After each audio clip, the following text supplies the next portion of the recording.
Oke, udah. Oke, ini langsung salam aja ya. Langsung, Wit. Boleh, Wit. Ya, oke. Assalamualaikum warahmatullahi wabarakatuh. Oke, Waalaikumsalam warahmatullahi wabarakatuh. Mupit.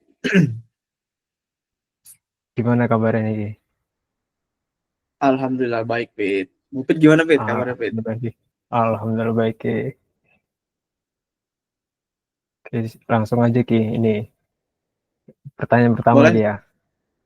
Monggo, Boleh boleh, cerita Wit. dikit nggak Ki perjalanan ente dari pas SMA itu sampai bisa kuliah di UI Ki? Jadi dulu itu, Wit, waktu SMA kita bareng-bareng juga, Wit. Terus di SMA juga sebenarnya nggak pernah apa kepikiran buat masuk SMA yang apa ya, jadi angkatan pertama gitu. Terus harus ngerintis dari awal. Maksudnya ngerintis tuh ya kadang guru pun masih dicari gitu kan, ada pelajaran yang nggak ada gurunya, atau bahkan kalau kalau gurunya nggak masuk itu diganti jam pelajarannya dengan jam pelajaran yang lain, contohnya kayak ngaji atau apa gitu. Nah, dengan keadaan yang kayak gitu, terus apa ya, uh, itu kan berjalan 3 tahun, itu nggak sebentar begitu kan, dan nggak ada kepikiran untuk pindah juga. Dan kalau udah begitu kan kepikiran masa depannya jadi apa ya, jadi bingung. Nah, ini sekolahnya sekolah gimana, angkatan pertama, satu angkatan pun cuma ada 16 orang gitu kan. Nah itu Terus ya. iya betul, jadi guru kadang masuk kadang enggak, lokasinya pun enggak jelas, itu di Google Maps pun kalau di kita pencet isinya sawah gitu kan kalau kita pencet lokasinya sekolah Purna Patah gitu. Tapi ya itu kan, kelas 1 kelas 2 berjalan sampai kelas 3, sampai mau di ujung tahun itu mulai kepikiran itu apa, kuliah di mana atau enaknya mau ngapain ini setelah lulus gitu kan. Karena lingkungan sekolah yang Islam kan pertama, awal itu sempat pengen kepikiran ke ini apa, ngelanjut menghafal Quran atau apa begitu kan. Karena opsi untuk dulu mikir itu opsi untuk lanjut ke PTN itu susah, karena sekolahnya juga kayak gitu kan, nggak mendukung dan lain sebagainya. Belajar pun ya bisa dibilang setengah-setengah lah, Pit, belajar yang formal gitu. Terus ya udah, karena kepikiran tadi mau masuk, mau lanjut yang Islam-Islam lagi gitu, kayak ngafal Quran dan lain sebagainya, akhirnya serius lah di situ. Tapi suatu waktu tuh kan menteri kita waktu itu Nadiem Makarim kan, apa, Iya, peraturan UTBK segala macam, terus tiba-tiba lah pendaftaran gitu kan, pembukaan apa sih namanya ya, Pit, ya, UTBK gitulah ya, SBMPTN ya, SBMPTN ya. SBMPTN lah ya. Nah, terus ya udahlah, emang gak niat daftar karena kan sebenarnya saya ini juga ingin melanjutkan ke tempat yang bukan PTN gitu. Tapi ibu saya kemudian datang ke sekolah untuk mendaftarkan saya SBMPTN. Akhirnya ikutlah les-les segala macem, biar ya seenggaknya itu SBM jangan, soalnya udah bayar kan, nggak mungkin kita udah bayar terus dibiarin aja gitu, atau tesnya salah-salah kan jadi sayang juga gitu. Akhirnya ya udahlah, ini itu apa, sebagai syarat aja gitu kan. Dan juga ya udah ikut ikut perintah orang tua gitu kan. Akhirnya milih-milih jurusan dan sebagainya, akhirnya cocok lah dengan salah satu jurusan. Bukan cocok sih, keinginannya agak sejalan begitu, yaitu sastra Indonesia di UI gitu. Pilihan pertama sastra Indonesia UI, pilihan kedua sastra Indonesia juga tapi di UNY gitu kan. Tes-tes segala macem jalan, terus akhirnya ya udah pengumuman kan. Pengumuman nggak expect apa-apa karena belajarnya juga ya gitu-gitu, susah, materinya pun ya udahlah, karena 3 tahun itu isinya SMA-nya begitu kan. Tapi alhamdulillahnya, pas buka pengumuman ada hasil yang alhamdulillah sih, bisa lulus di Universitas Indonesia, Sastra Indonesia UI gitu. Jadi gitu sih, Pit, kurang lebih kalau perjalanan singkatnya. Oh ya Ki. Terus kan nanti udah masuk UI kan ya. Terus ekspektasi sama realitanya itu gimana Ki? Kultur kampus di sana itu gimana gitu Ki? Kalau ekspektasi ekspektasi waktu ini sih sebenarnya waktu tahu pengumuman itu kan kelihatan UI gitu kan. Ekspektasinya ya udah belajar, wah kampusnya lumayan nih gitu kan. Ekspektasinya begitu dan harapannya sih bisa ya dapat ilmu yang banyak aja. Nah, nggak sia-sia, jangan sampai sia-sia lah gitu. Realitanya oke lah, nggak jauh berbeda gitu kan. Syukurnya tidak jauh berbeda, fasilitasnya oke gitu dan juga teman-temannya juga sangat beragam, betul-betul Indonesia gitu di Universitas Indonesia. Terus ya culture shocknya mungkin gimana ya, karena juga dari Lampung gitu kan. Dan sangat sedikit sebenarnya mahasiswa di Lampung itu di UI khususnya, apalagi di ya jurusan mungkin nggak ada kali di Lampung itu. Bahasa sih sebenarnya, wah kok kaget ya. Dan apa ya, gaya hidup juga sih berbeda banget gitu. Kalau di ya apa keseharian yang dulu sebelum masuk kuliah sama yang sekarang gitu teman-temannya. Terus ini Ki, ke pengalaman organisasi sama internship Ki. Kan inti banyak ikut-ikut organisasi gitu, intern. Nah itu yang paling berkesan yang mana itu Ki? Ikut apa gitu Ki? Organisasi saya nggak pernah ini sih Pit. Jarang juga sebenarnya ikut organisasi. Paling organisasi yang salah satu yang berkesan sih Sastra FC sih Pit. Dia futsal gitu. Salah satu Ya. yang berkesan. Futsal terus saya diamanahkan sebagai bendahara, Pit. Nah, di futsal itu nggak cuma kayak olahraga doang, yang berkesannya itu karena di sana sebenarnya orang-orang hebat, Pit. Jadi ada pemain timnas juga, iya, Pit. Ada pemain timnas, Pit, di sana sebenarnya. Maksudnya bukan pemain timnas.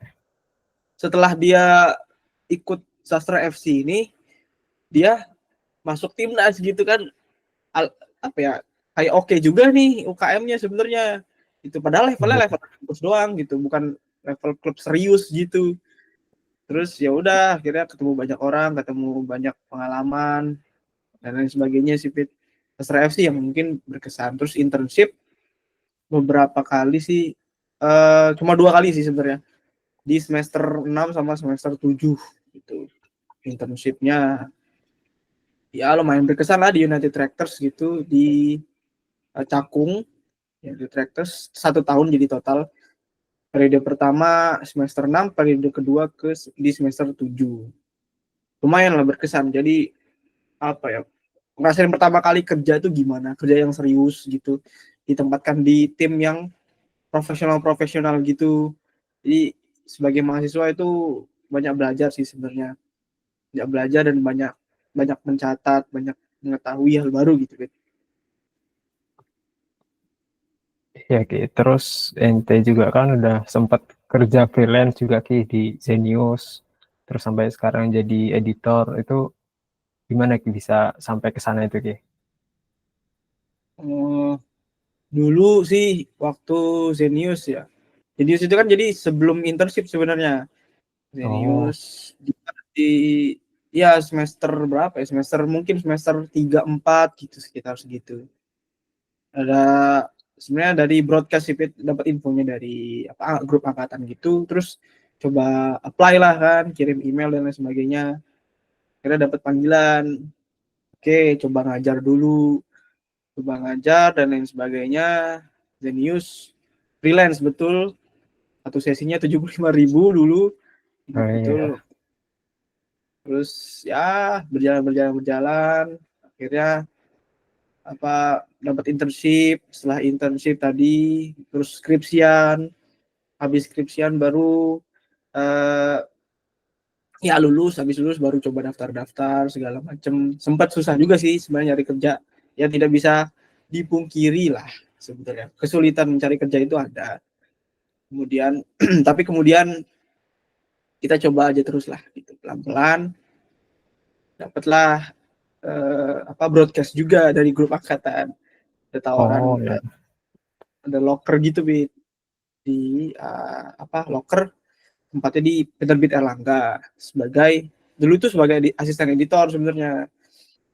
Terus saya daftar lah di situ kan, daftar kemudian dipanggil dan lain sebagainya, tes.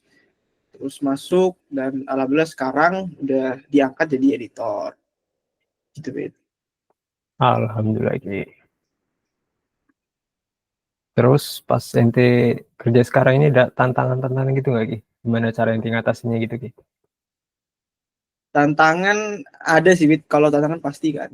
Sebenarnya juga karena belum terlalu lama ya Bet, jadi tantangannya ya mungkin bagi saya sih udah berat Bet, cuma mungkin bagi orang lain itu, bagi orang lain karyawan di sana mungkin belum berat ya. Tapi bagi saya udah berat karena tantangannya dia belum setahun soalnya juga kan Bet. Tantangan kayak contohnya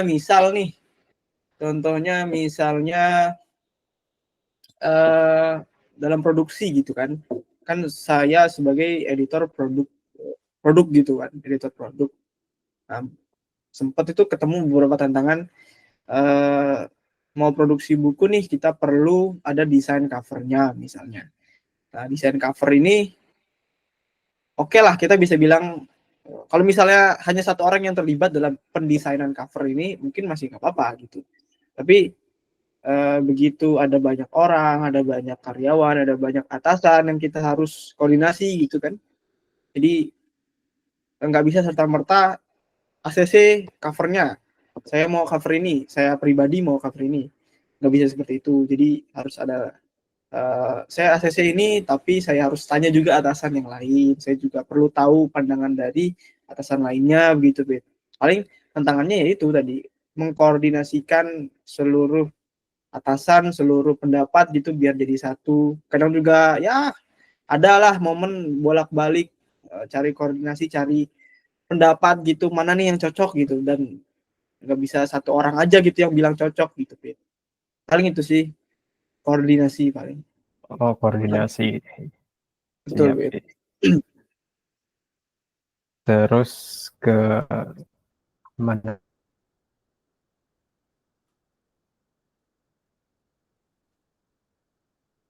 Agak putus-putus, Bet.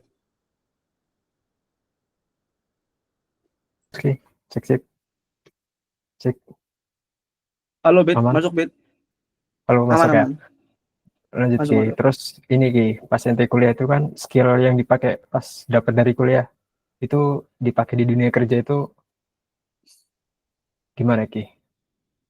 Apa ente belajar sendiri? Ada yang belajar sendiri juga? Apa ada yang dari kuliah juga kepake? Oh iya, iya, iya. Banyak sih yang kepake karena kan lumayan linear lah gitu kan, dari kuliah Sasindo, Sastra Indonesia, terus sekarang kerjanya di editor bahasa Indonesia juga, editor buku pelajaran, apalagi buku pelajaran bahasa Indonesia, jadi sangat kepake. Dan skillnya paling sih dulu kan kuliah sempat belajar, tapi kurikulumnya tidak yang dalam gitu, Pit. Jadi kan kemarin Nadiem Makarim itu revisi kurikulum Merdeka gitu, jadi nggak ada lagi penjurusan di prodi saya, jadi semuanya Oh harus iya. dipelajari. Nah, dengan keadaan itu beberapa ilmu bahasa Indonesia dipelajari, tapi jadinya tidak dalam, secara generalnya aja gitu. Nah, salah satu yang dipelajari itu ilmu penyuntingan. Nah, penyuntingan paling dasar ya kapital atau tidak begitu kan, cara menulis yang baik segala macem. Terus di dunia kerja alhamdulillahnya kepake, alhamdulillahnya skill-skill itu dapat digunakan gitu kan. Dan ya sejauh ini sih sangat linear gitu, sangat terpakai skill-skillnya. Panduan-panduan yang diberikan saat kuliah juga dapat digunakan lah dengan baik gitu. Oke, siap Ki. Terus ini Ki, inti kan sekarang dari awal kuliah sampai sekarang kan di Jakarta Ki ya. Terus suka dukanya gimana itu Ki di sana?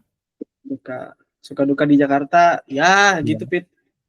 Tahu sendirilah, anak kos mungkin ya, anak kos terus di Jakarta harus bayar kos, harus mikir ini itu, harus mikir makannya hari ini apa gitu kan, itu ya hal biasa Iya. lah. Mungkin sukanya awal-awal itu senangnya akhirnya bisa hidup sendiri nih, ngerasain pengalaman untuk hidup sendiri gitu. Terus harus harus kenal, mau nggak mau kita harus ngomong sama orang lain yang nggak kita kenal dan Iya. cari baru gitu kan, karena kita baru kan di sini, jadi nggak bisa diem aja gitu, Bet. Jadi ya perjalanannya panjang lah ke Jakarta, terus juga dukanya pasti kangen, jadi kangen Lampung gitu. Jadi ngerti kalau Lampung itu sebenarnya tempat yang harus dikangenin gitu. Awalnya Ya. di Lampung, Pit, nggak akan apa ya, nggak ada bayangan kalau bakal kangen Lampung karena kayak biasa aja gitu waktu tinggal di Lampung. Ya udahlah, Lampung nggak menarik gitu. Isinya orang-orang temen-temen, isinya hal-hal yang biasa gitu. Pasti udah tau lah gitu. Isinya Lampung gitu-gitu aja. Tapi begitu pindah keluar Lampung ke Depok, Jakarta, terus lama di Jakarta, apalagi lama bertahun-tahun, ngerasain wah ternyata Lampung itu sederhana, dan sederhananya itu bagus gitu untuk kita. Jadi bahkan sekarang ada rasa kalau nggak pulang ke Lampung waktu Lebaran tuh sulit sebenarnya, sulit ngerasainnya gitu. Iya, ya, oke. Oke, inti kan ini suka baca buku ke dari aneh lihat di rumah itu bukunya banyak banget itu ke. Terus ini udah berapa banyak itu baca buku itu ke. Terus yang paling ngena banget buat ente itu buku apa itu ki? Kalau buku, Pet, sebenarnya suka sih dari SD. Emang koleksi banyak buku, tapi nggak semua buku saya baca juga, Pit. nggak banyak banget lah, Pit. Kalau yang kena baru-baru ini sih kayaknya yang apa kena di pikiran juga, Pit. Itu buku apa ya, tentang ini, Pit. Ada sih di buku di Apa itu ki? meja nih. Wih, apa itu ki? Pertanyaan-pertanyaan Gugur. burem, beda. Iya. Bentar, setting dulu. Ya Bahasa itulah, Inggris Pit. apa Indo itu ki? Bahasa Indonesia, Pit. Pertanyaan-pertanyaan untuk Tuhan. Wih. Karya Khoris Tajuddin, Pit. Khoris Tajuddin ini dia apa? Wartawan Tempo, tapi lulusan Al-Azhar. Lulusan Al-Azhar, nulis buku tentang apa ya? Mungkin bisa dibilang teologi gitu. Jadi Oh, ya, bagaimana ya. kita interaksi dengan Tuhan. Ternyata ini loh maknanya ibadah gitu dan lain sebagainya. Jadi cukup kena sih buku-buku agama gitu. Mungkin akhir-akhir ini sih jadi uh, lebih lebih mendalam gitu maknanya untuk saya. Terus terakhir ki ada pesan-pesan nggak ki buat teman-teman anak 20-an gitu ki? Pesan-pesan untuk anak 20-an, Pit. Iya, Umur 20-an atau angkatan 20, Pit? umur 20-an ki. Umur 20-an, Pit, ya. Umur Iya. 20. Pesan-pesannya mungkin optimis aja. Kadang memang waktu kita jalan tuh pasti sering ketemu hal-hal yang nggak kita pengenin dan pasti kejadian. Dan bahkan rencana kita jadi gagal gitu kan. Pengennya kita lurus ke sana, tapi kemudian keadaan itu justru malah belok-belok, malah kita harus berhenti dulu, malah kita harus ya sekadarnya apa orang, atau makan atau bahkan ngelus kucing dulu gitu kan. Ini ya jalan kita boleh ekspektasi jauh dan malah bagus, justru cita-cita itu kan bikin kita tahu apa rencana kita kemana dan kemana. Tapi waktu saya SMP dulu, waktu saya SMA dulu kan pengennya sebenarnya kan kuliah di yang mungkin apa ya, pendidikan Islam selain sebagainya gitulah.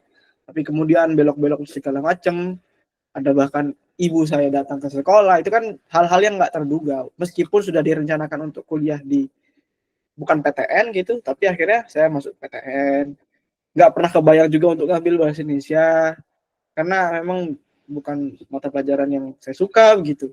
Tapi akhirnya sekarang bisa jadi editor, dan bukan berarti saya tetap membenci gitu, bukan berarti tetap coba saya dulu di sana, coba saya dulu nggak masuk PTN gitu. Pikiran itu nggak ada sebenarnya, karena kalau untuk saya pribadi, Bet, saya lebih ya udah kita jalan boleh, kasih patokan boleh, tapi jalan untuk apa ya, hasil akhir itu kan yang ngatur bukan kita, yang ngatur yang di atas. Jadi ya udah, nasihatnya adalah cita-cita boleh, tapi jangan lupa kalau rencana kita itu bukan rencana yang mutlak gitu, masih bisa berubah dan dinamis gitu, karena hidup ini dinamis gitu. Mungkin itu sih, Wit. Oke, siap Ki. Terima kasih Ki. Quotes ya. Udah Sama. mungkin itu aja Ki. Terima Oke, kasih Wit. banyak nih Ki udah bersedia waktunya untuk bisa diwawancara ini Ki. Terima kasih juga, Pit, sudah mau wawancarai saya, Pit.